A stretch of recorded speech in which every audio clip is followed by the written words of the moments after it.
আজকের recipe garlic butter নান ও কালো তিল দিয়ে নান।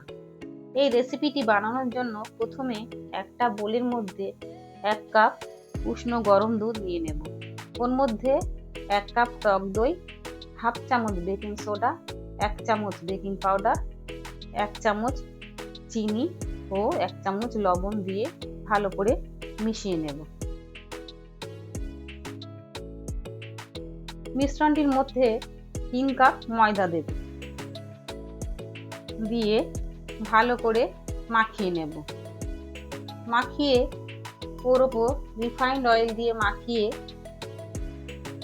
ঢেকে 2 ঘন্টার জন্য রেস্টে রেখে দেব। 2 ঘন্টা পর আবারও একটু মাখিয়ে নেব। এরপর একটু বড় সাইজ করে লেচি কেটে নেব।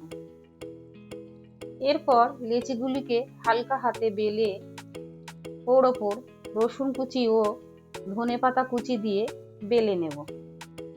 বেলা হয়ে গেলে তাওয়ার উপরে দিয়ে চাপা দিয়ে লো ফ্লেমে আস্তে আস্তে সেঁকে নেব।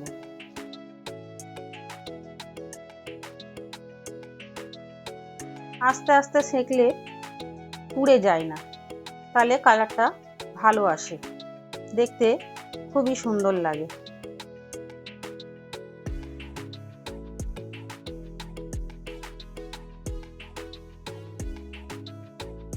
এইভাবে আমি তিল ও ধনেপাতা কুচি দিয়ে বাকি নানগুলি সেঁকে নেব। গ্যাসের ফ্লেমটা সবসময় লো রাখলেই ভালো হয়।